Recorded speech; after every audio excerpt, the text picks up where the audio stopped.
Hey there. Tonight, we're pulling back the curtain on a world where life didn't come with guarantees, just mud, cold mornings, and the soft, creeping dread of something unseen on the wind.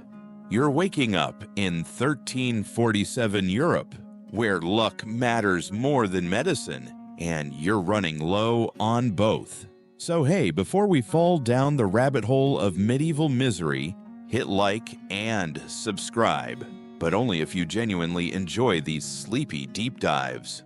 Also, drop a comment. Where are you listening from, and what time is it on your end?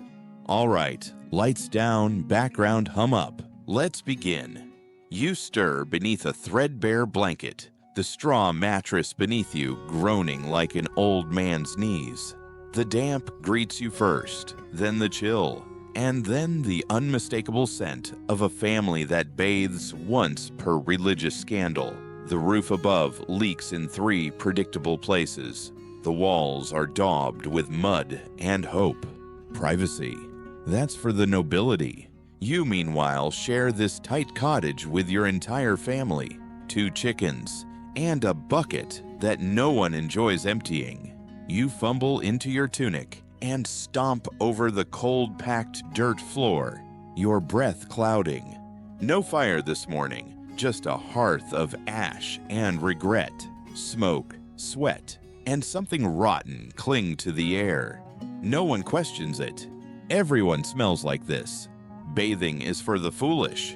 You've heard the warnings. Warm water tempts the devil, opens pores, invites plague. So, you live with the stink, because, well, you live. Your breakfast, if you're one of the lucky ones, is a corner of dry bread dunked in ale. Yes, ale. Even the kids drink it. Boiling and fermenting make it safer than the local water, which is basically sewage with ambition. Outside, the village grumbles to life. Chickens scatter. A pig escapes again. The church bell tolls, not with urgency, but habit. No one is rushing, just drifting toward fields they don't own and work they can't avoid. You're tied to the land by law or by debt. Either way, the Lord's horse eats better than you do.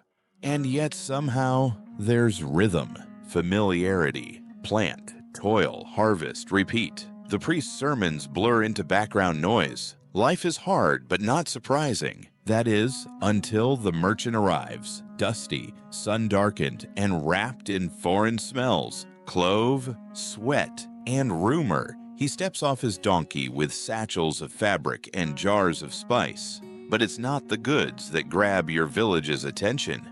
It's the stories. Alexandria, Venice, ships crowding harbors. But his voice drops when he speaks of death. Fast, hot, horrific. Boils like grapes, he says. Blood like ink. You feel your stomach drop. Some scoff.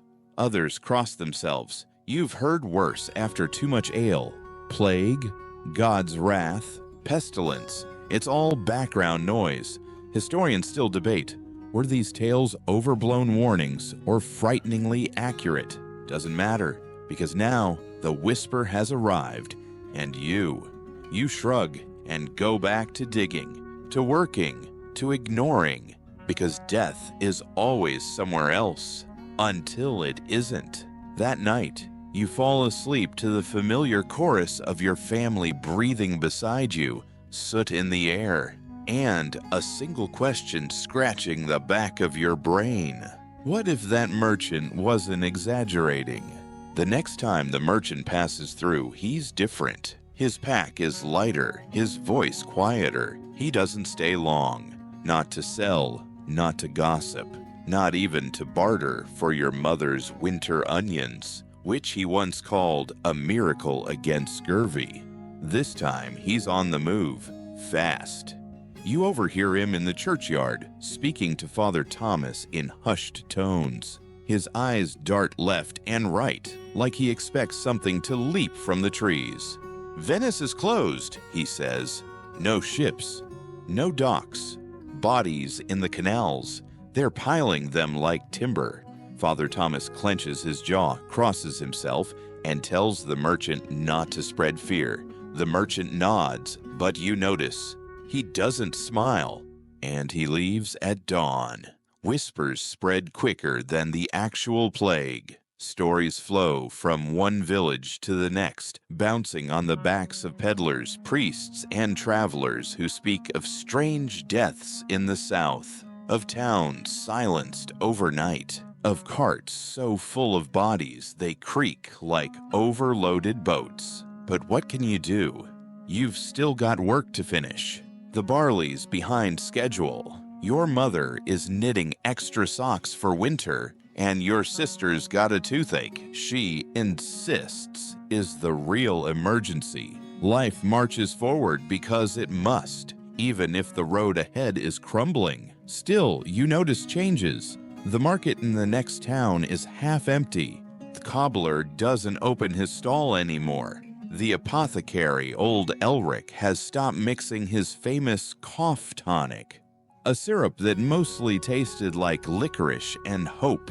He says the herbs aren't growing right this year, but everyone suspects he's scared. You would be too if you were 60 and surrounded by coughing strangers. By early autumn, the rumors are louder. People talk openly now. The names of cities roll off tongues with unease. Messina, Genoa, Marseille. They're sealing the gates, someone says, refusing ships. But it's too late. The disease already lives in the wood of the crates, in the sacks of grain, and in the warm fur of things that scurry in the shadows. You hear of strange swellings, boils the size of goose eggs, of people who go to bed with a cough and are dead by morning. Some say it's a curse from God. Others claim it's the air, the stars, or foreign poison brought by merchants like the one you met. Historians still debate how quickly these tales spread versus how fast the plague moved itself. Some believe fear arrived weeks ahead of infection. Others suggest it was already among the people long before anyone gave it a name. Either way, by the end of the season, fear is a villager too, uninvited, unrelenting, whispering from every corner. One morning, your neighbor Marta refuses to milk her cow. She just sits by the well, rocking back and forth. I saw a crow, she says, sitting on the roof. 3 days now. It hasn't moved. That's a death sign. You want to laugh, just a little, but her face stops you. She believes it, and maybe deep down, so do you. Your father starts sleeping with a pouch of rosemary tied to his belt. Your mother scatters lavender by the hearth. Your sister refuses to eat anything with garlic because she heard it opens the blood. You've never heard that before. Neither has anyone else. But logic isn't king anymore. Fear is. The priest begins adding extra prayers during Mass. More Latin, more incense, less smiling. The smell of myrrh clings to the church walls like old secrets. The statue of Saint Sebastian gets new candles daily. He's the go-to saint for plagues, you're told. You wonder if he's overwhelmed. A few brave souls still travel, still trade. One of them, a woman selling linen from the coast, is burned in a village 20 miles from yours. Someone saw black marks on her arm. She screamed that they were bruises, not plague. No one believed her. They doused her in oil. You hear this from the baker's apprentice who swears it's true, but admits he heard it third hand. Even if it's not real, it feels real. Your village elders call a meeting. It's rare to see them all together unless the alehouse burns down. They argue loudly. Should they close the roads? Turn away outsiders? Keep the harvest to themselves? The miller wants to send for a physician. The smith says the physician in the last town is already dead. No one really knows what to do. You stand at the edge of the gathering with your father. He's quiet. That means he's worried. When the meeting breaks, nothing has changed. No closures, no plans, just more candles and more saints to pray to. That night, the wind feels colder than usual. Your dog whimpers. You think of the merchant, of the ships, of the cities with no one left to ring the bells, and you lie in bed wondering, not when it will come, but how. Will it knock, or will it creep in like fog? Will it start with a cough, a fever, a boil? You don't know. No one does. But it's closer now. You can feel it. It's winter now, not the romantic kind with sleigh bells and gently falling snow. This is the mud-coated, lung-burning, bone-chilling kind of winter where the air hurts your face and the sky hasn't shown a single patch of blue in weeks. You're used to hardship, but this feels like the cold is trying to bury you alive. And yet, you're not complaining, because something worse than frostbite has arrived. It starts with news from the next village over, only half a day's walk. At first, you hear that someone fell sick. A baker's daughter, maybe. Then 3 people. Then 8. By the next week, they say the church bell there rings so often that the bell ringer's hands have bled through the gloves. Your mother listens carefully, but she doesn't say much. Your father, who once scoffed at gossip from the coast, now sleeps with a rosary wrapped around his wrist. And you're watching the fields lie fallow, covered in frost, and wondering how you're supposed to plow them in the spring if everyone's too dead to eat the harvest. A traveling friar arrives, gaunt and glassy-eyed. He's welcomed, fed, and questioned. He tells of towns where everyone is gone, not sick, gone. Corpses in churches, dogs eating unattended bread loaves, entire households gone still and silent. You don't know whether to believe him, but the look in his eyes says enough. He's seen things that would make your nightmares look like bedtime stories. And then it happens. The first signs are subtle. A man who doesn't show up to tend the millstone. A cart abandoned on the road with its donkey still harnessed, chewing frost-bitten weeds. A woman who vomits in the middle of Sunday Mass and is carried out, shivering, lips turning gray. Within a few days, the smell arrives, sour, metallic, and thick. Your nose burns with it. It coats your throat. Even your dog won't go near the edge of the village anymore. The sick are moved to the outskirts. A house near the woods becomes the plague house. No one says it out loud, but everyone knows. The healer visits once and never returns. Later, you hear she fell ill herself. Your father attends another village meeting. This one ends faster. Doors are bolted, outsiders turned away. Trade halts. The road that once brought cloth, gossip, and cinnamon is now silent as snow. Historians still argue whether villages like yours isolated fast enough to slow the spread, or whether the effort was too little, too late.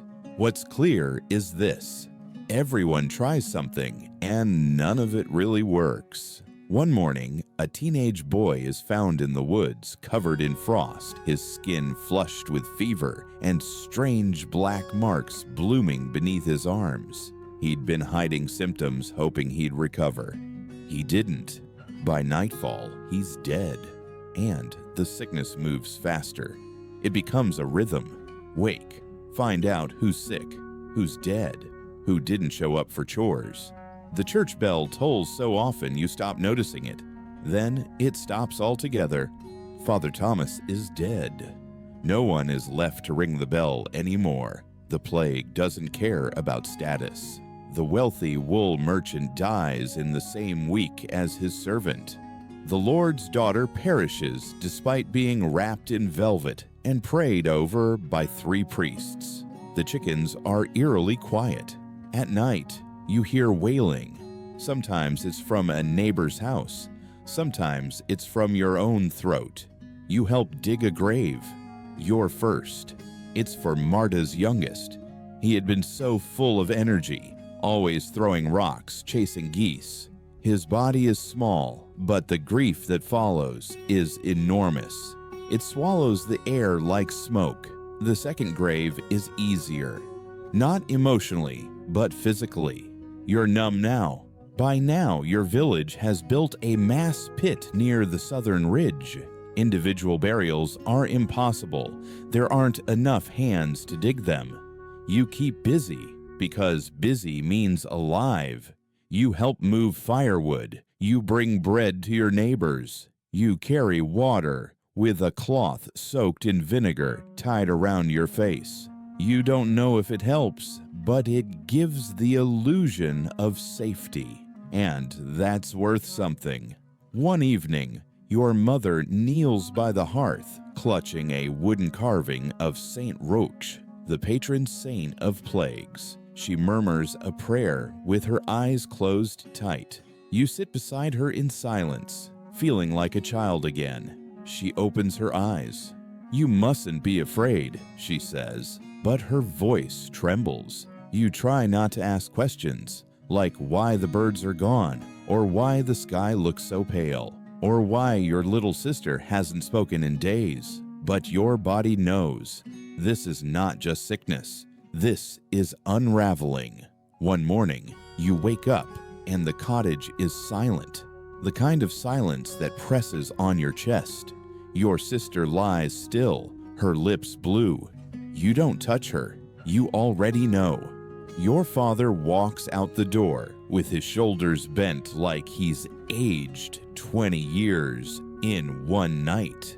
Your mother wraps your sister in linen. You dig again. There's no funeral, just dirt, cold, damp, and final. That night, you hear nothing. No wind, no crying, no prayers. Just the crackle of the fire and your own heartbeat trying not to echo too loudly in the dark. You wish someone would ring the bell again, even just once. The day the mill boy doesn't show up, no one panics. Not at first. He's young. Maybe he overslept. Maybe he ran off with that flax-haired girl from the next village. What was her name? Brielle? You try not to smirk. But when old Tom, the steward, goes to check, he doesn't come back right away. Hours pass. Then Tom returns, face white as flour, mumbling that the boy is fevered, burning hot, skin soaked in sweat, and something else, a swelling on his neck. Big as a hen's egg, Tom says, fingers trembling. Black, angry. You already know. Everyone does, even if no one says it. The word plague is avoided like a curse, but its shadow is thick now. You feel it every time someone coughs, every time a dog whines, every time the wind carries that strange, sweet, sick smell of rot and damp wood, and something else, something ancient. The boy dies before dawn. You hear his mother's scream through the frost-glazed shutters. It sounds like something being torn from inside a tree. And just like that, it begins. By week's end, 4 more are sick. A mother, 2 brothers, and the blacksmith's wife. The blacksmith keeps hammering, but slower now. His blows sound more like mourning than work. He doesn't speak anymore. You see him carry his wife's body to the pit himself, dirt frozen to her feet, like she refused to go. Your own family still seems fine, but every day that passes feels like a game of chance you didn't ask to play. You try to help where you can. You deliver food, you chop wood, you watch neighbors fall like frost-bitten apples. Some cough blood, some swell and blacken. Some simply go to sleep and never wake up. People try remedies. Father Thomas, before he passed, blessed the wells. The healer burned rosemary and sage in every home. Your mother insists you chew cloves and carry posies. It's the air, she says. Bad vapors. You try not to roll your eyes, but honestly, you'd eat a bucket of toads if she asked. Historians still argue over how people truly understood the plague back then. The miasma theory, the belief that disease came from poisonous air, was the prevailing explanation. Germ theory wouldn't arrive for hundreds of years, so people did what they could: wore flowers, lit incense, sealed windows, held their breath. It didn't work. Your friend Tilda, who used to sneak you extra bread from the bakery, dies in her sleep. Her mother follows 2 days later. You pass their house and see both bodies lying on a wooden board in the yard. No one's come to take them yet, and the bell is still silent. The days blur. One morning, you find the smith's forge cold. The blacksmith is gone, just gone. Some say he walked into the woods. Others say he drank himself to death. The truth doesn't matter. He's another name whispered and then forgotten. Your dog runs off. He's smart, maybe smarter than you. He saw what was coming and didn't wait. You wish you could leave, but you stay because of your family, because your father still hums when he works, because your mother braids your sister's hair like nothing's changed, because your brother, your younger brother, is still healthy, still annoying, still alive, until he's not. It starts with a headache. He says it's nothing. Your mother presses cool cloths to his forehead. Then the fever comes. Then the cough. Then the swelling. It's under his arm, black as midnight, angry and hot. Your mother won't leave his side. She refuses to let your father take him to the plague house. If he dies, she says, he dies here, with us. Your father doesn't argue. He just sits near the hearth, sharpening his knife for no reason, over and over. For 3 days, your brother burns. He calls out in fevered ramblings. Sometimes he laughs. Sometimes he screams. Once he asks for St. Rush to come sit by him. Once he asks for a pear, though it's the middle of winter. You want to leave the room, want to flee, but you don't. You sit near the wall, knees to your chest, watching, waiting, and then something strange happens. On the 4th morning, the fever breaks. He opens his eyes, blinks, whispers something about the fire being too warm. Your mother drops the cloth she was holding. Your father breathes out like he'd been holding his breath for days. And you, well, you just cry, quietly, because you don't want to jinx it. He doesn't die. Instead, the swelling softens. It ruptures. It drains. It smells terrible, but it's the best smell you've ever known. Your brother lives. No one knows why.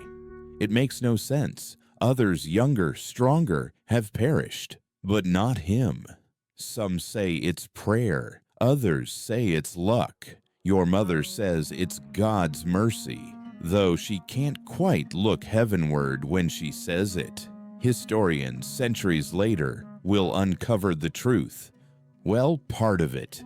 They'll learn that certain people carry a rare genetic mutation called CCR5-Delta32, which makes it harder for the plague bacterium to take hold. Your brother may have it. Maybe you do too. But here in 1348, all you know is that something spared him. And that's enough. That night, your mother lights a candle and places it in the window. It's small. It flickers in the wind, but it glows. And for the first time in weeks, so do you. Your brother's breath comes easier now. The swelling has shrunk, though it left behind a ghastly bruise that stretches from his armpit to his ribs. It will scar. Your mother says so with strange pride, like it's proof of divine favor etched into flesh. You believe her for now, because you want to. He sits upright today, propped on linen-wrapped straw. Weak, yes, but speaking, eating, alive. Everyone calls it a miracle. You try not to flinch when your mother touches his brow and murmurs, "God's will."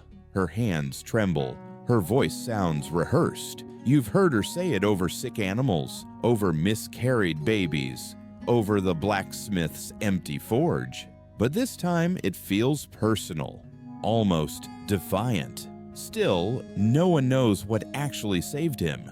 Garlic, your mother's whispered prayers, the wine-soaked cloth she dabbed on his lips. The truth is buried deeper, inside his cells, inside his blood, in the silent machinery of his body doing something no one can see or explain. Historians centuries from now will uncover the riddle piece by piece. A bacterium called Yersinia pestis, carried by fleas, riding rats hiding in grain sacks and ship hulls. And somewhere in your brother's body, a shield, a broken receptor protein known as CCR5-Delta 32 that stops the infection from taking over. It's not strength, it's not holiness, it's not luck, it's a glitch, a microscopic accident of nature, a biological typo, and it just might have saved his life. You, of course, have no way to know any of that. What you do know is that the rest of the village isn't doing so well. The grave diggers are overwhelmed. The bell ringer is dead. The church doors are barred, nailed shut from the inside. Mass has stopped. Weddings are postponed. Funerals, when they happen, are hurried. Sometimes it's just a body, a prayer, and a hole in the ground. Some villagers stop praying altogether. Others won't stop. You pass one woman outside her cottage, kneeling in the snow, eyes closed and face lifted, muttering every saint's name she can recall, like it's a shopping list for mercy. She doesn't look up when you pass. People start noticing who lives. The grave digger, he's still fine. He handles the dead, day in and day out, his hands black with soil and sin. But he hasn't coughed once. The midwife, too. She helps the sick, touches their skin, bathes their fevered bodies.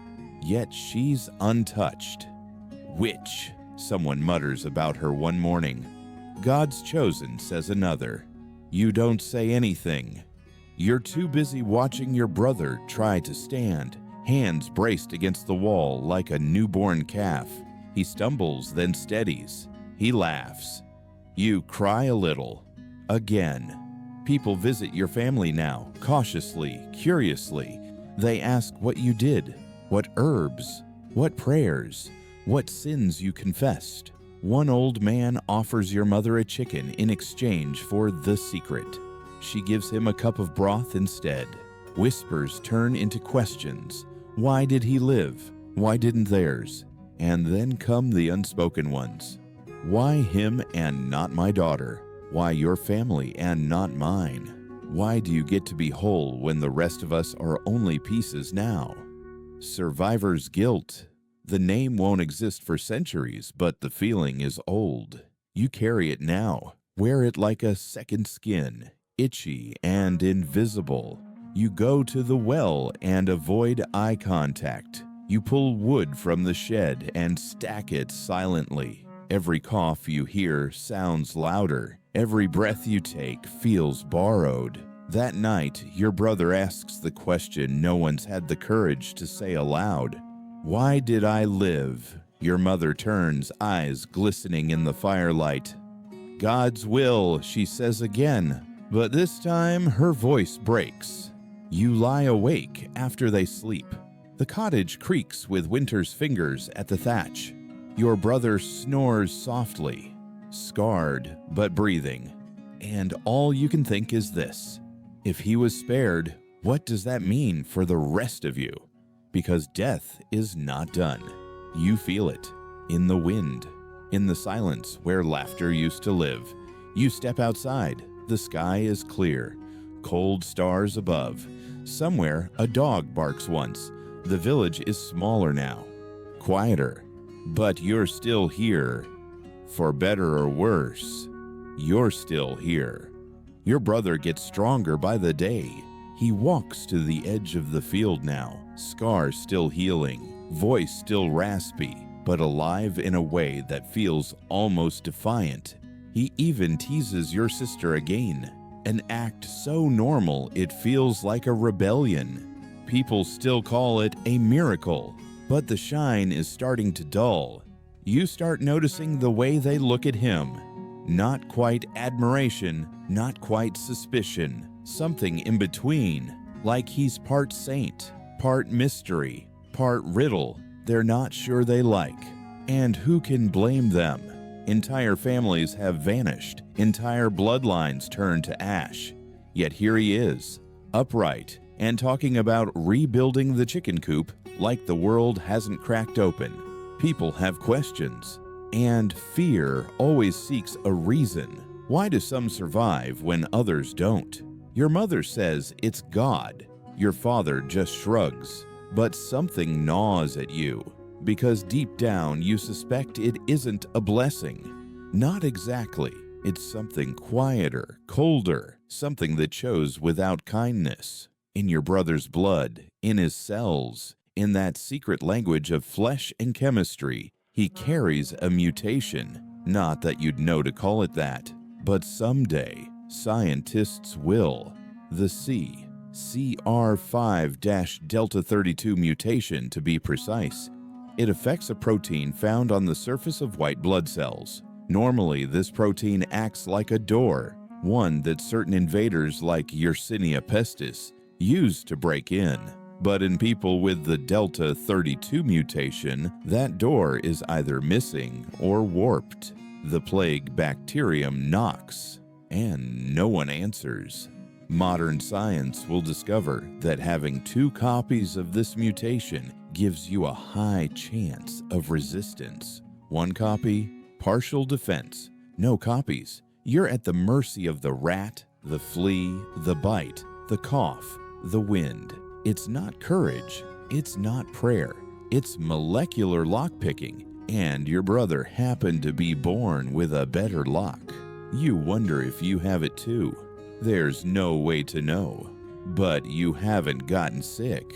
Neither has your mother. Your family might all carry the same twist of fate, but the price of that luck is steep. You start noticing who else is still alive. The gravedigger. For one, a man who has touched more corpses than you've touched clean water. His face is gaunt, but not sickly. His eyes sharp, hands steady. And the midwife, quiet, calm, and unflinching. She walks into homes no one else dares approach. She emerges again and again, clean, breathing, alive. At first, people thank her, then they avoid her, then they whisper. The same story, repeated from village to village across Europe. Those who survive too well must be touched by something unnatural. In truth, the gravedigger and the midwife might carry the same genetic shield as your brother. Historians and scientists centuries from now will dig up bones, literally, and test DNA from plague-era cemeteries. They'll find the Delta 32 mutation in high concentration among survivors' descendants, especially in Northern Europe. But back in 1348, no one's mapping genomes. They're mapping rumors. One woman in a neighboring town survives after nursing her whole family. 6 children, husband, mother-in-law. Every one of them dies. She walks away without a cough. They call her a witch. She moves away in the night. Another man in the hills lives alone. They say he's immune. They also say he talks to birds and boils bones at full moon. Both might be true. He's left apples on your doorstep more than once. You've never dared ask why. Historians still argue whether survivor legends were embellished later or truly reflected how people coped with the unexplained. But even now, you see it clearly. Humans need reasons. When death is random, stories become shields. Your brother is recovering, but he's not the same. He stares longer at the fire. He flinches at sudden sounds. He touches the scar on his neck when he thinks no one's watching. Sometimes he asks questions. Do you think the fever made me different? Do you think I'll always feel cold? Do you think I'll get it again? You don't have answers. No one does. But something in him has changed. Not just in the blood, in the soul. As if some part of him stayed behind in the fever, and now he walks around slightly lighter, slightly less tethered. One day, a stranger arrives in the village, a monk traveling by foot. He wears a heavy cloak and a hood that hides most of his face. He says little, but he brings stories from elsewhere. He speaks of a woman in Florence who drank melted wax and survived. A boy in Avignon who lived after being buried overnight by mistake. A farmer in Hungary who buried 70 of his neighbors and never so much as sneezed. You listen, eyes wide, heart tight. Your brother just watches the fire. Maybe we're not cursed, he says softly later that night. Maybe we're just different. You nod. You don't know yet how much truth lives in that sentence, but you will. There's a stillness now, the kind that comes after too much noise, too many bells, too many burials, the kind of quiet that isn't peace. It's the aftermath. Your village feels hollow. Paths once bustling with carts and children are worn bare and eerily unused. Doors remain shut.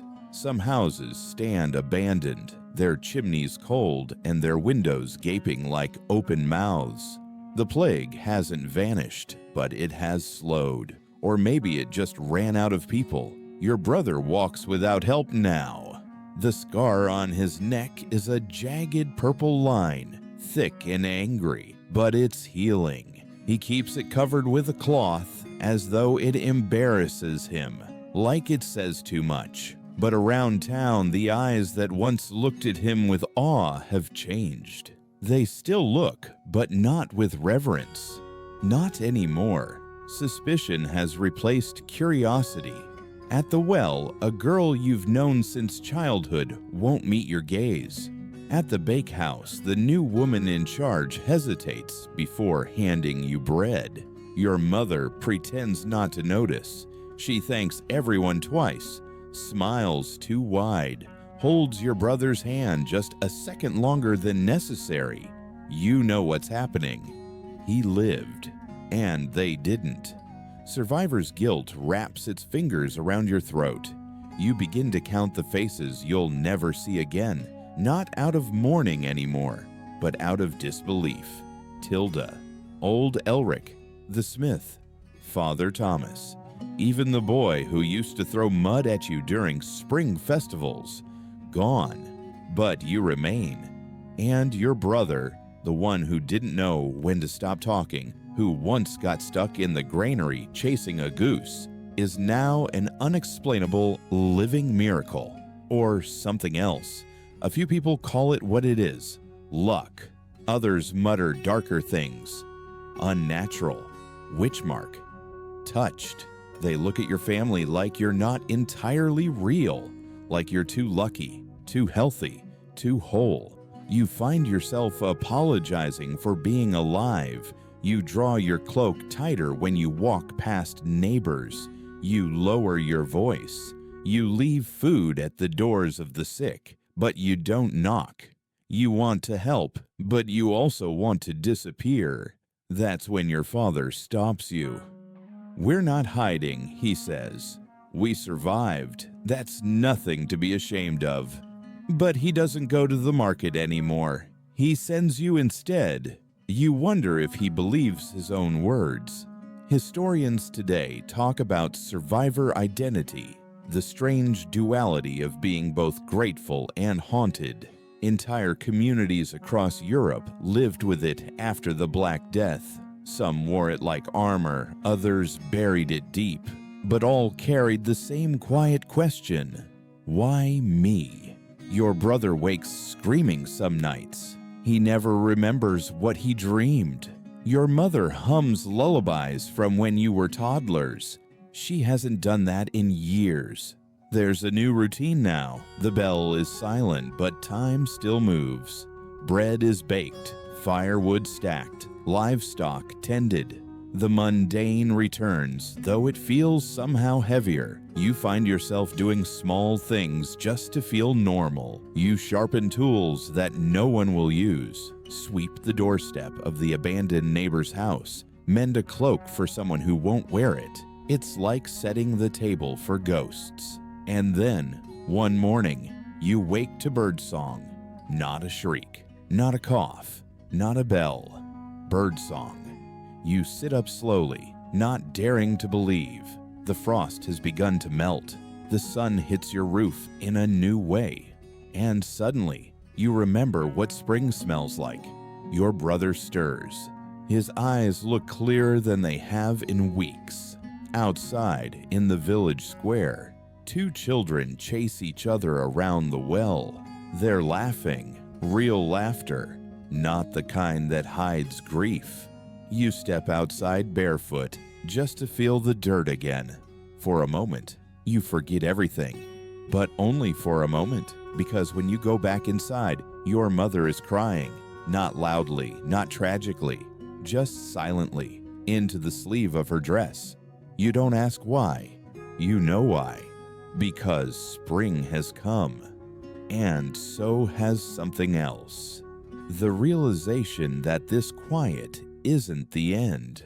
It's the space between waves. And the next one might already be on its way. The story changes now. Not yours exactly, but one so close in spirit that you feel it in your bones. Because while your village survived by accident, another chose to die on purpose. The year is 1665. The place is Eyam, a quiet English village nestled among the hills of Derbyshire. Nearly 300 years have passed since the Black Death first scoured Europe, but the plague, like a bad debt, has returned. You don't know Eyam yet, but one day its name will echo with meaning. It starts with a bundle of cloth, rich dyed fabric shipped from London, meant for a local tailor named Alexander Hadfield. When it arrives, it's damp. So his assistant, George Vickers, does what any rational man would do. He hangs the cloth by the fire to dry. That fire wakes the fleas. And within days, George Vickers is dead. Not sick, dead. The village whispers, then panics. They've seen the signs before. Swellings, fever, swift death. It's the plague. By the end of September, 5 are gone. Then more. The gravedigger can't keep pace. The rector and the former Puritan minister, William Mompesson and Thomas Stanley, realize something must be done. And what they suggest shocks everyone. Seal the village. No one leaves. No one enters. No trade. No travel. No escape. Quarantine. The villagers stare in disbelief. To stay is almost certain death. To flee is to save yourself, but risk spreading the disease to the neighboring towns, the county, perhaps the country. The people of Eyam vote, and they vote yes. Historians still marvel at it. An entire village choosing sacrifice. No soldiers, no orders. Just ordinary people deciding to die so others might live. They set boundary stones around the village perimeter. Food and supplies are left at these markers by outsiders, paid for with coins soaked in vinegar. It's believed the vinegar disinfects the money. No one's sure it works, but they try anyway. That's the thing about this part of history. So much of it is trying, not knowing. Spring turns to summer, summer to autumn. The plague doesn't stop. Families vanish within a week. Some homes hold more corpses than living. Children die. Widows bury their husbands with shaking hands.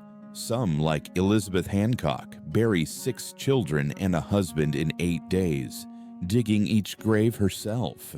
She never gets sick. Neither does the village grave digger, Marshall Howe, despite handling countless bodies, sometimes looting them first. Nor does Margaret Blackwell, who, feverish and delirious, drinks a pot of bacon fat thinking it's milk and survives. To modern ears, this all sounds impossible. But again, it may be biology. That same mutation your brother carries, CCR5 Delta 32, might be in them too. It doesn't make them invincible, but it does make them harder to kill. Of course, no one in AM knows that, so they invent other explanations. They say Elizabeth is a witch, that Marshall has made a pact, that Margaret was cured by bacon grease. And honestly, in desperate times, bacon is pretty magical, but stories turn to suspicion. Grief turns to madness. One man, locked in his home with his sick family, claws through the wooden door and flees, barefoot screaming. He's found dead days later in a meadow, alone. Others try to leave and are caught. Mary Cooper, desperate, makes it halfway to Sheffield before she's turned back. She survives, but lives with the shame of trying to run while her neighbors stayed. The ministers, Mom Pesson and Stanley, stay too. William's wife, Catherine, catches the plague while helping others and dies in his arms. He continues to preach outdoors from a rocky dell called Cooklet Church, where villagers can stand far apart in the open air, early social distancing. No pews, no communion, just space, silence, and shared sorrow. After 14 months, the plague finally stops. Of the 800 souls in Ayame, only about 340 survive. Their sacrifice works. The plague stays within the village. Neighboring communities are spared. They saved thousands by staying still. There's no parade, no medals, just graves and memory. Centuries later, scientists will study the descendants of Ayame and find again that CCR5-Delta 32 mutation, proof that survival wasn't just luck, it was inheritance. But more importantly, choice. Because while your brother lived because of something in his blood, the people of Ayame lived and died because of something in their bones. Courage. In a time when others ran, they stood still. As you sit by your fire that night, you wonder, would you have stayed? Would your family? The answer lies somewhere between hope and fear. But you hold your brother's hand a little tighter, just in case. The story of Ayame haunts you even across time because it asks a question you still can't answer. What would you risk for people you'll never meet? Your brother's survival was an accident of birth, a twist in a helix no one could see. But the villagers of Ayame made a choice. They looked death in the face and said, "Let it be us." And something about that sticks with you.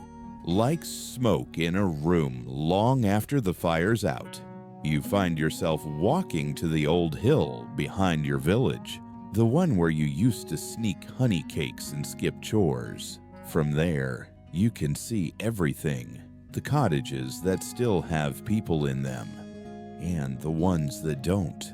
You watch as a pair of travelers approach from the road, strangers. But before they reach the first house, someone shouts. They're told to turn back. "We're not ready yet," the voice says. The travelers leave. Your village hasn't sealed itself off like Ayame, but there's an invisible border now, a line between us and them. Trust comes slower, smiles are wary, and sometimes even you, especially you with your healthy family and scarred brother, aren't entirely inside the us circle. The mutation that saved him may have separated you all the same. Still, life stirs again. A new calf is born. A bakery reopens. Someone paints a door red. Not plague red, just a bold cherry red. Because why not? It's a small act of defiance, of beauty. Your brother starts helping with the spring planting. He still limps, slightly, but he works beside your father with the quiet patience of someone who has learned to count hours like blessings. At night, he sits by the hearth and carves bits of wood. Not anything useful, just shapes. A bird, a twisted tree, a face you think might be his own. You don't ask. One morning, you overhear a conversation between your mother and a neighbor. The neighbor lowers her voice, but you catch the words, "Strong blood." It's not said with admiration, not exactly, more like fear dressed as flattery. That night, you bring it up to your mother. What do they mean? Strong blood. She doesn't look up from her stitching. They mean different. They always do. You let that hang in the air because you know she's right. Even centuries later, that phrase, strong blood, will echo in dangerous ways. It will be twisted into ideas about superiority, about worth. Some will use the CCR5 Delta 32 mutation to argue nonsense about purity, resilience, chosenness. But they'll be wrong, because surviving isn't a virtue. It's a variable. And death doesn't care about your genes. Historians still debate where the mutation came from. Some believe it evolved in response to earlier plagues, like smallpox or an even older virus. Others say it predated them all, quietly sitting in the population until the Black Death turned it into an advantage. But even now, no one agrees. Nature is messy. Survival is a gamble. The winners often don't even know they were playing. And you're trying not to let survival turn into guilt. Or worse, arrogance. You see it happening elsewhere. Stories drift in from other towns. People who lived start believing they were spared for a reason. That they're better, smarter, holier, more beloved by God. Some start acting like it, and others start resenting them for it. You don't want to be either. One evening, your brother tells a joke at supper, and your mother laughs. Really laughs, mouth open, eyes shining. It's the first time in months. You join in, though you don't even hear the punchline, just the sound of your family sounding like a family again. Afterward, you slip out to sit under the stars, and that's when you see it. A light, faint, flickering, far off across the field. A torch, perhaps. Then another. People traveling, maybe from the next village, maybe farther. They don't stop, just pass through like ghosts. And for a moment you wonder, do they carry it? Or do you? The plague is fading, but it's not gone. Not really. It never will be. Not entirely. Because it's not just in the body. It's in memory, in rituals changed, in words avoided, in the empty chair at the table. The world has cracked, and even if it heals, the scar will show. But scars are not just reminders of pain. They are proof of healing. You press your palm to your brother's old straw mattress and whisper, "Thank you," into the dark. Not to a god, not to luck, just to the moment. The fact of being here, now alive. You begin to notice things you missed before. The way the village leans a little more toward silence now, but a different kind of silence. Not the stunned hush of mourning, but something gentler, like reverence, or exhaustion softened into stillness. You find a rhythm again, Wake with the crows, gather kindling, braid onions for drying, wash linens even though they're already clean. It's not about necessity anymore. It's about motion, about returning to the cycle of doing because you can, and because you're still here to do it. There's something sacred in sweeping a floor that once held footprints of the dead. Your brother returns to the woods with you, the same trail where the fever had first taken him, back when you were searching for berries. He walks slower now, always scanning the trees like they might remember. At one point, he stops. "Do you think the birds knew?" he asks. You tilt your head. Knew what? That people were dying, that the forest got quieter. You don't know what to say, but later you'll read about it. How in cities like Florence and London, the rats got bolder, the animals more visible. The plague didn't just kill humans, it changed the soundscape. Historians still argue whether the silence was literal or imagined, but anyone who's lived through a mass death knows. The air gets heavier. The world sounds different when it's grieving. You both sit on a moss-covered log and say nothing for a long while. Later, as you walk back, you spot something strange. A tiny bundle tucked in the hollow of a tree, wrapped in fabric, tied with twine. You open it carefully. Inside is a charm. 2 feathers, a coin, a dried flower, and a tooth. You blink. Witchcraft, number, or maybe. Depends who you ask. You leave it alone, because even if it's superstition, it's someone's hope. And hope deserves a place to rest too. As spring turns warmer, strangers begin to pass through more often. Some come with news. The plague has burned through the port city and moved inland. Others claim it's gone entirely, snuffed out like a candle. You don't believe them. Neither does your mother, but the stories shift from fear to aftermath. A traveling tinker says the king has ordered days of fasting and prayer. Another man insists the Pope sent a letter blaming the Jews, the dancers, the wind, or maybe comets. You already know this pattern. People point fingers. They need a cause.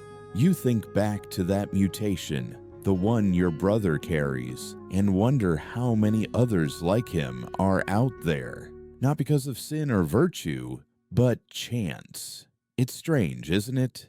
To realize that the thing that spared your family isn't a miracle, but an error in code, a deletion.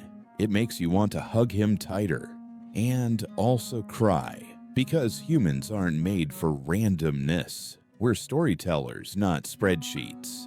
And we keep trying to fold chaos into meaning.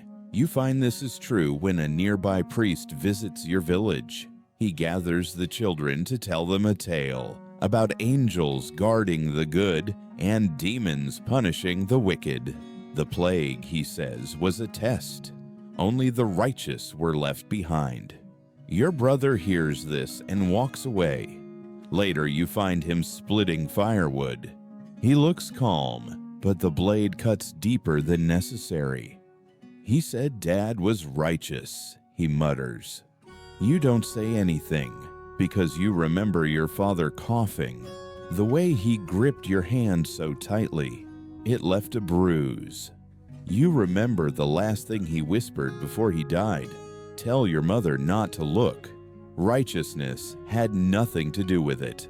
That night, you light a candle by the hearth and place a stone beside it.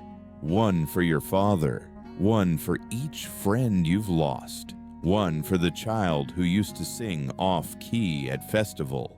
You don't need names. The stones remember. In the cities, things are different.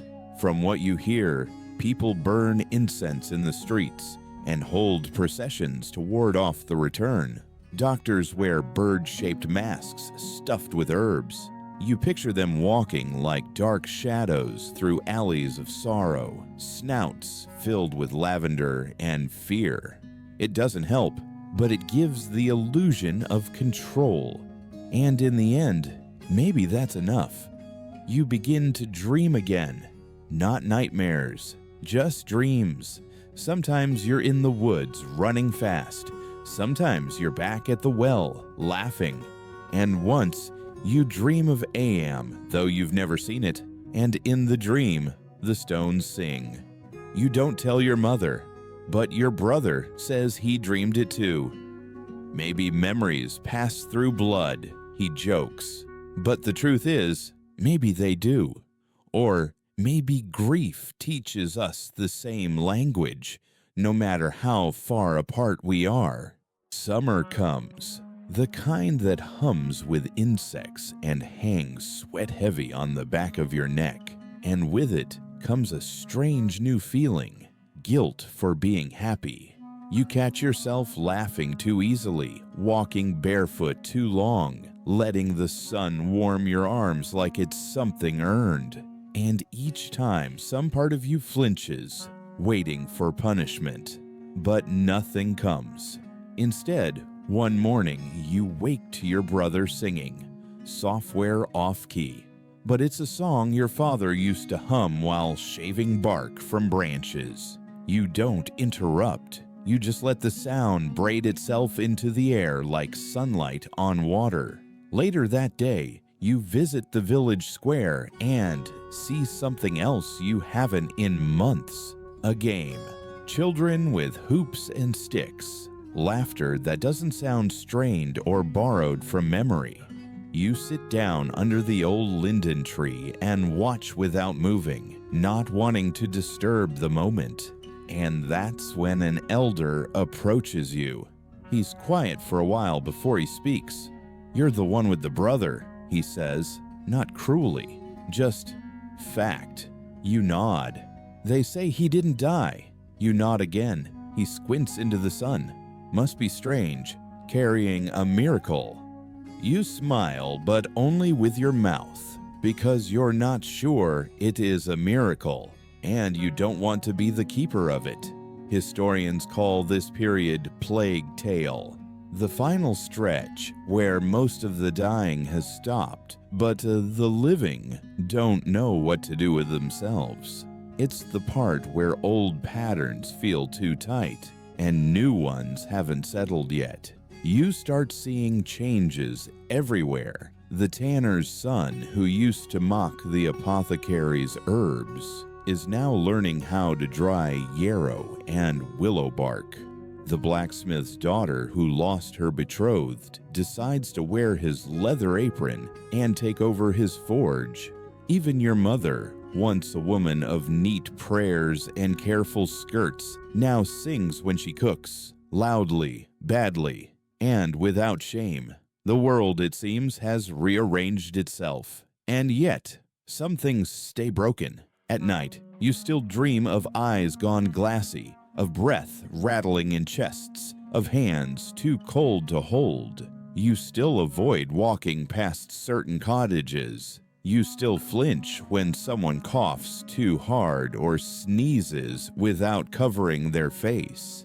Because memory doesn't follow the calendar, even when the market returns, and travelers come through with baskets of figs or silk or things you haven't seen in a year, like cinnamon, you find yourself overwhelmed, not with joy, but with suspicion. Your brother notices.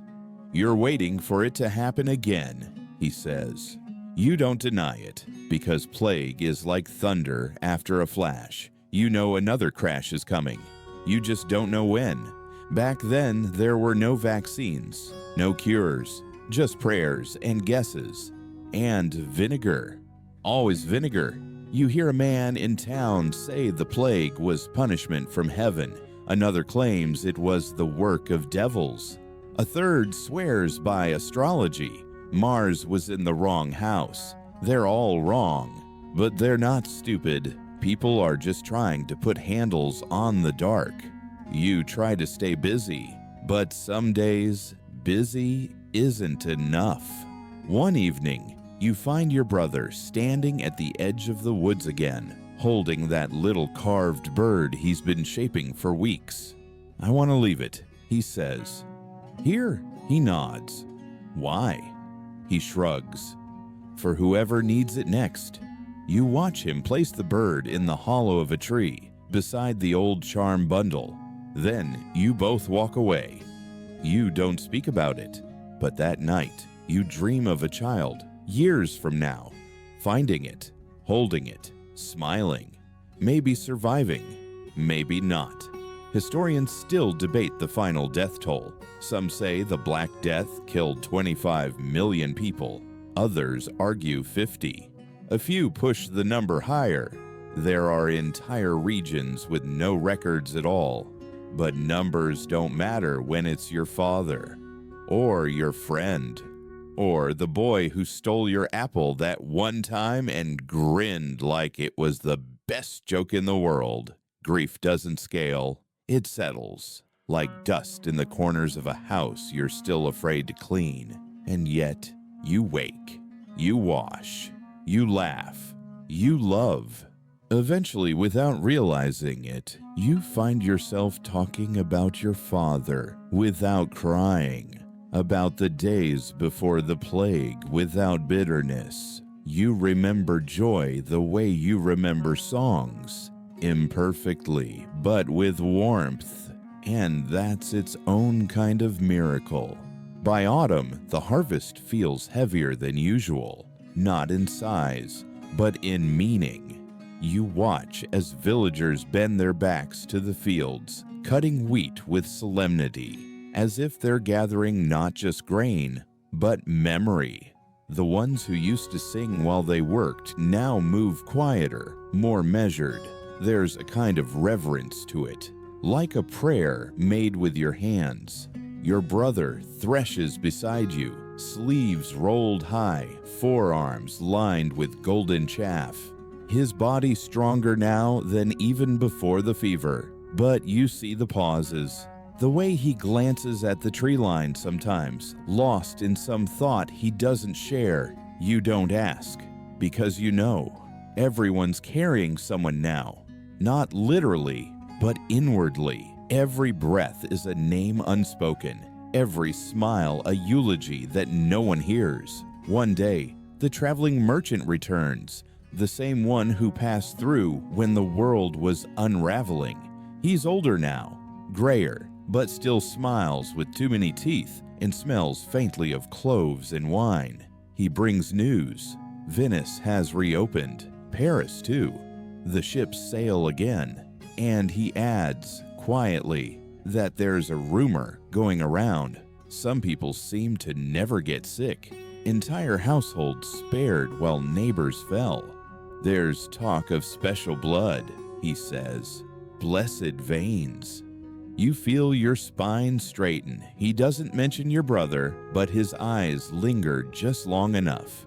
That night, you sit outside and watch the stars. Your mother joins you. For a while, neither of you speaks, just the chirping of late insects and the hush of grass. Then she says, "People will always search for patterns. It comforts them." You nod. "They'll call it strength," she continues, "or fate, or favor, but it's just chance."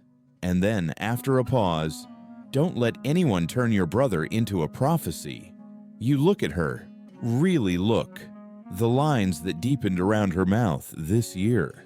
The way her hands twist her apron not out of nerves, but because she's bracing for something. What if they already have, you ask? She doesn't answer, but you both know it's already begun. The next week, a visitor arrives. Not a merchant, not a priest. A scribe from the city. He asks to speak to families who weathered the plague exceptionally. He says he's collecting stories for the university. For the record, your mother agrees, reluctantly. He sits at your table, smiles politely, takes notes with fingers too clean for someone who's seen death. Your brother tells the story plainly: the fever, the pain, the fire in his throat, the way he could smell death in the walls, and how, after a week of dreams he can't remember, he woke up to his own body again. The scribe leans forward. And you've felt no effects since? No, your brother says. Except, I don't dream the same. The scribe blinks. You chime in, trying to deflect. He carves now. Carves. You fetch the bird from the shelf, the little wooden figure he left in the woods. He made another, this one more detailed, the grain smoother, the wings spread wider. The scribe holds it gently, and then he says, "This will make a fine emblem." You bristle. It's not an emblem, it's just a bird. But you know how stories work. They start with truth. Then truth gets lonely, so it invites meaning. And meaning invites metaphor. Before long, a fever becomes a trial. A survival becomes a symbol. A boy becomes a myth. You think of Ayam, how centuries later people will visit that village and lay flowers at unmarked graves. How some will romanticize it, turn the sacrifice into spectacle. They'll forget about the screaming, the shallow burials, the children sobbing behind shuttered windows. The scribe leaves the next day, and with him goes your peace, because you know his words will live longer than your voice. And you wonder, will he write it right? Or will he make your brother something he never asked to be? That night, your brother finds you by the fire. "Do you think I'm different?" he asks. You hesitate. "Yes," you say, "but not because of your blood." "Why then?" "Because you stayed." He doesn't reply, just reaches into his pocket and pulls out something new. Another carving. This one is you. You blink. "I've been working on it a while," he mutters, suddenly bashful. "It's not finished." You take it gently. The figure is rougher, smaller, but the posture is unmistakable. 1 foot forward, arms steady, chin raised. You laugh softly. "I look taller in wood." "You walk tall," he says. "Even when you're tired, you hold the carving to your chest." And in that moment, the story is simple again. Not about survival or mutation or history, just siblings in a house that still stands, with hands that still shape the world. The seasons shift again, and with them, the story of your village begins to leak outward. Travelers speak of it in half whispers. That place up north, the one with the boy who never died. Something in the well water, maybe. His blood cured the fever, they say. You hear these things at the market from people who don't know you're listening. And then you hear your name, just a sentence tossed casually like a kernel into a field. His sister kept him alive. You freeze. Not because it's true or false, but because it's neat. And nothing about what happened was neat. Historians still argue about the role of women during the plague. How many were caregivers? How many buried the dead? How many were blamed as witches? But in the record books, you'll find more about death tolls than daily tenderness, more about kings than kitchens. You wonder if your name will disappear too. Then again, maybe that's okay. Maybe it's enough that you know, that your brother knows, that your mother, your neighbors, the chickens, the trees, they remember. Still, the stories twist. One morning, a boy from a neighboring town arrives at your door, barefoot and blinking. "My sister's sick," he says. "They told me you could help." You let him in. Feed him soup. Try not to look panicked as you prepare a bundle of herbs and instructions. You are not a healer, but you've watched enough healing, carried enough water, listened to enough wheezing breaths to know what not to do. And maybe that's something.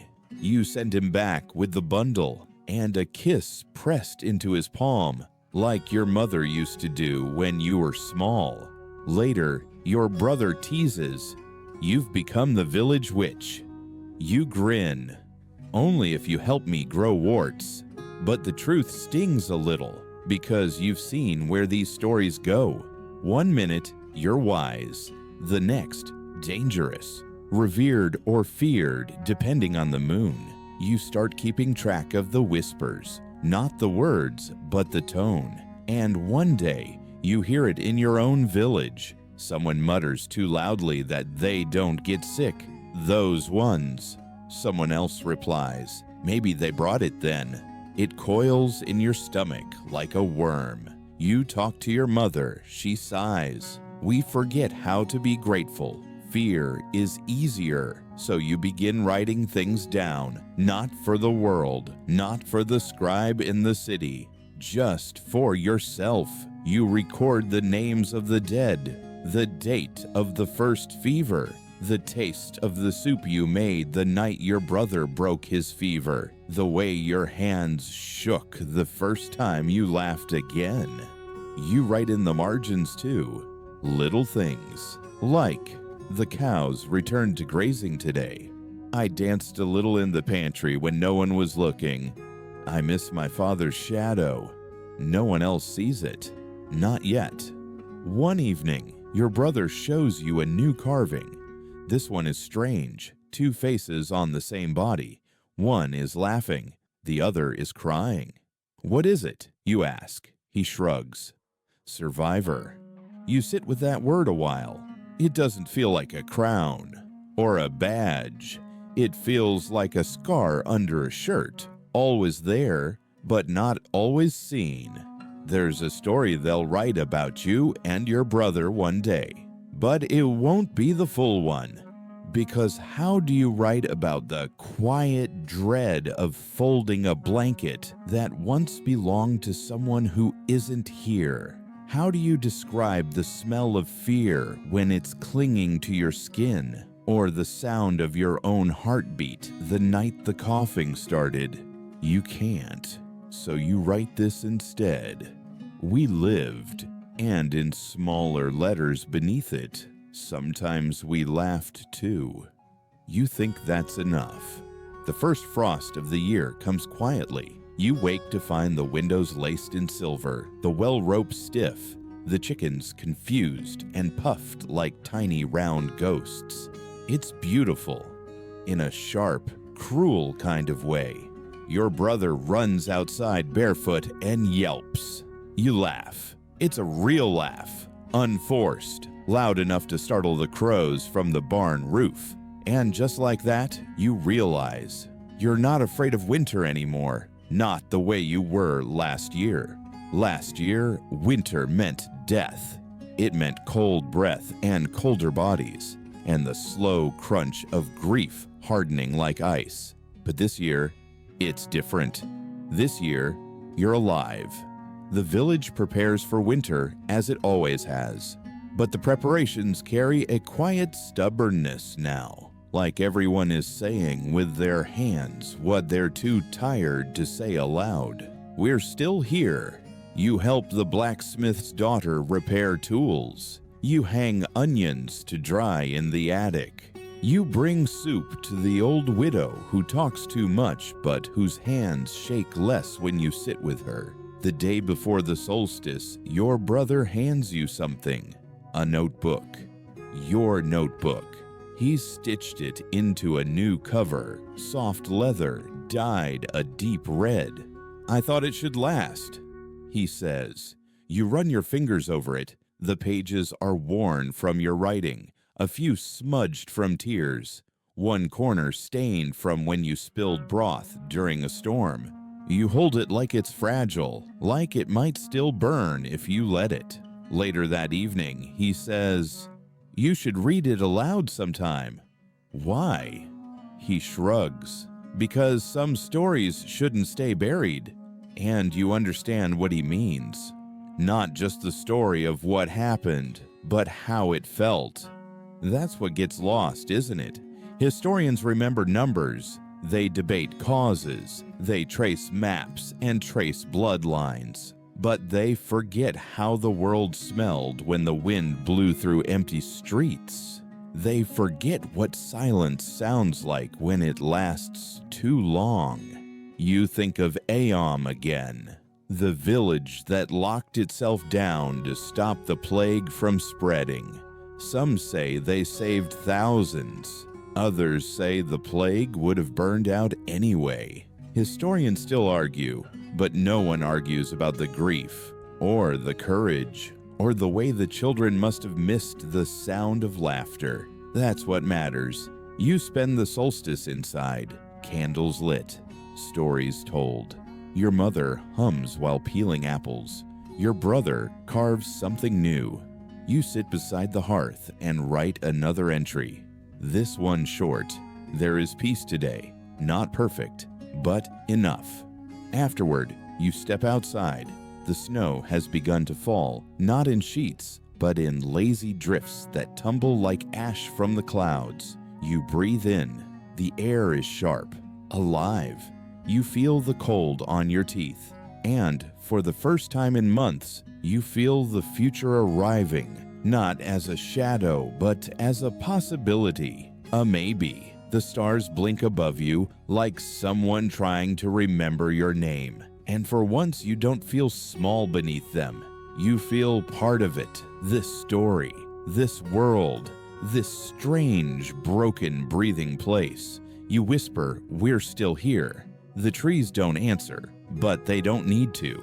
Because the wind carries it, because the snow remembers it, because you've written it down, and because somewhere, someone, years from now, might read your words by candlelight and understand, not the facts, not the dates, but the heartbeat between them, the thing that made you human when the world felt like it was ending.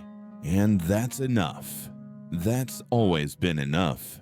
By the time spring peeks over the horizon, the village no longer resembles the one you grew up in.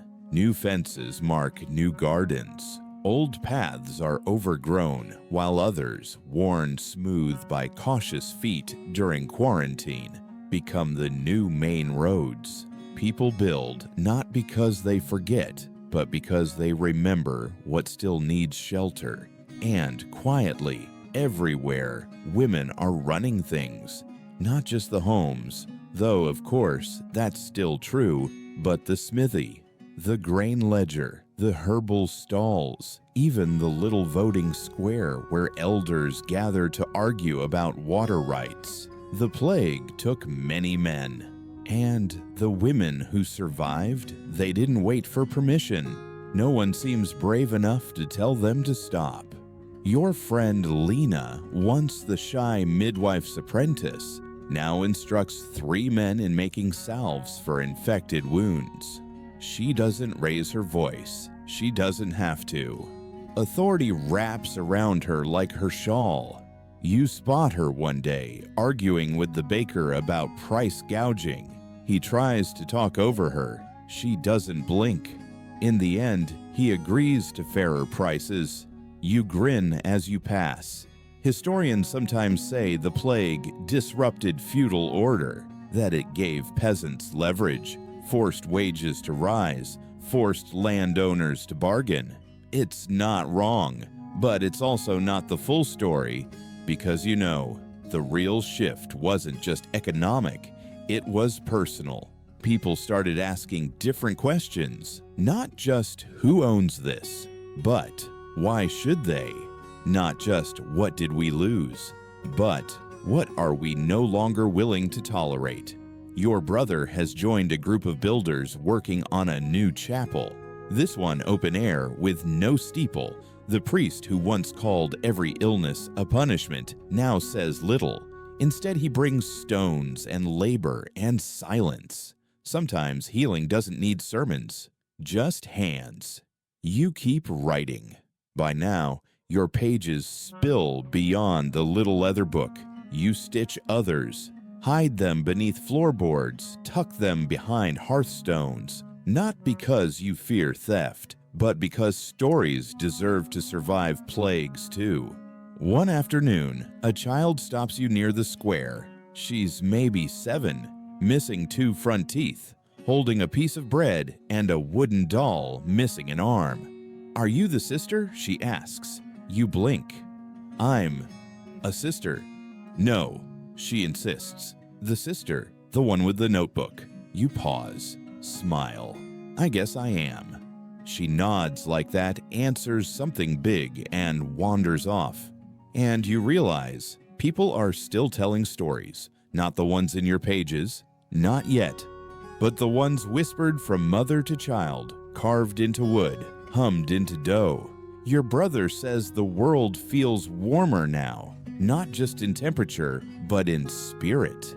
He says that's ridiculous. Then he laughs. Then he plants another row of beans. The truth is, you'll never know why you survived. You'll never know why your brother's body resisted what others could not. You'll never know why you were spared when so many were not. But you do know what you're here for. To witness, to soften, to stitch memory into time like thread through cloth, to remind the world gently, firmly, that it has broken before and rebuilt anyway. That night, you sit under the linden tree, the one that's still standing, the one where you once watched children play, and where grief once leaned its heavy shoulder against your own. You watch the stars blink awake, one by one. You breathe, in, out, no fever, no fear, just the cool air, and the sound of your brother carving beside you, and the distant sound of someone's dog refusing to be quiet. And you think, we didn't just survive the plague, we survived the silence after. We survived the forgetting. And now it's time to rest. Let's wind down together. Let your body sink a little deeper now. Uncurl your fingers from whatever they've been gripping all day. Maybe it was an invisible tool, a stubborn memory, or just the strain of being so very human for so very long. You can set it down now. All of it. The tension, the scanning sky, the quiet dread waiting just past the last thought before sleep. It doesn't belong to this moment. Let yourself melt into the bed, or the floor, or the couch, or whatever soft space is cradling you tonight, and breathe. Not with purpose, just naturally, like mist moving over still water. The air is still. No soot, no worry in the walls, no ghost sounds of someone coughing behind paper-thin doors. Only hush, and the faint hum of ordinary lives slowly rebuilding themselves. If your thoughts keep reaching for something to brace against, it's okay. Just notice it. Let them drift past like a feather too tired to fly. You've done enough, truly. And like the girl with ink-stained hands in the story, you have permission to close the last page. Blow out the flame. Let the night carry you, not for defense, but for rest. The world has fallen before, and it found its way back to music. You don't have to fix it. Just be still. Be here, like frost on glass, like silence after bells, like a name only time remembers. Sleep now. You've more than earned it.